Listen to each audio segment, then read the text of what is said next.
Oke guys, jumpa lagi di channel Mayor Wali. Kita lanjutkan sejarah Jepang episode keempat. Kalau kemarin kita membahas tentang pengantar terjadinya perang Bengawan Sore, sekarang kita akan membahasnya secara detail di seri keempat ini. Pada saat Sultan Haryo Penangsang menaiki kuda Gagak Rimang menyeberangi Bengawan Sore, kemudian yang didapati ternyata bukan kerebet, selain pengecut, penipu. Kenapa kok pengecut? Dia nggak berani menghadapi sendiri, mengutus orang lain. Dua, penipu yang tanda tangan kerebet, tapi yang datang malah Danang Sutawijaya, anak umur 10-11 tahun. Disuruh menunggangi kuda, kalau nggak ditali pasti jatuh, terpelanting itu pasti. Kudanya gini aja, beker gini aja pasti jatuh.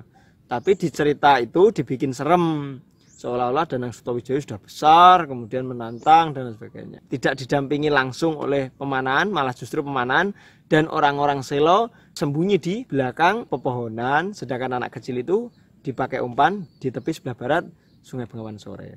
Pangeran Haryo Penangsang dengan tenangnya melintasi Bengawan Sore karena dia tidak pernah takut sama musuh kan. Dan ditemunya anak kecil tadi, ditanyai, "Loh, bapakmu di mana? Kok yang ada malah kamu? Padahal surat penantangan ini yang bikin bapakmu, tanda tangan bapakmu."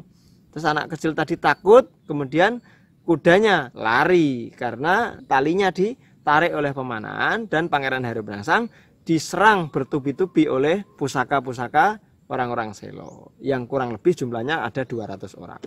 Ada tombak, ada pedang, ada pisau, ada panah, semuanya dikerahkan ke Pangeran Haryo Penangsang dan satu pun tidak ada yang melukai karena Pangeran Haryo Penangsang mempunyai ilmu kanuragan, yaitu Aji Songgo Birowo atau Ajian Cah Condo Birowo. Kalau cuma dibacok kayak gitu nggak mempan.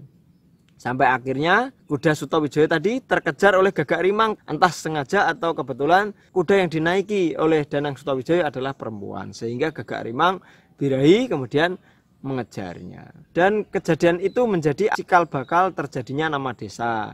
Misalnya Nglinggo, Nggadon, Ngloram, kemudian Kentong, kemudian Balong, kemudian Ngepung, Merah.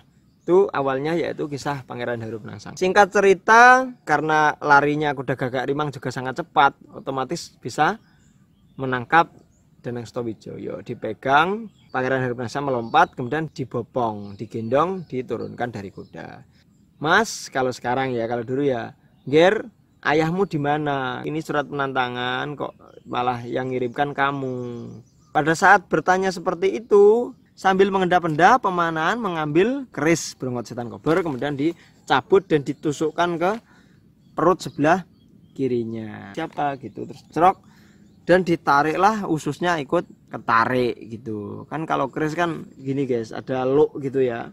Kebetulan ketarik bang kacangnya dan pemanahan takut karena Pangeran Haryo Penangsang otomatis melirik ke sana menatap pemanahan dan pemanahan lari terbirit-birit.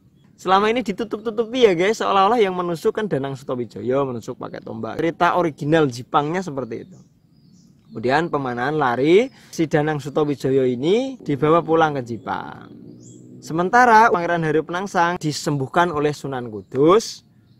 Setahun kemudian Sunan Kudus meninggal, wafat tahun 1550 dan Pangeran Haryo Penangsang ditarik untuk menggantikannya mengajar di Panti Kudus. Sehingga namanya Sultan Haryo Penangsang dirubah menjadi Haryo Penangsang Pangeran Kudus, membangun menara Kudus. Kemudian ada Gapura Padureksan juga yang bangun Pangeran Haryo Penangsang.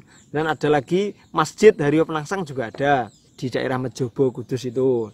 Banyak sekali ya yang berkaitan dengan Pangeran Haryo Penangsang, otomatis karena yang bangun juga beliau.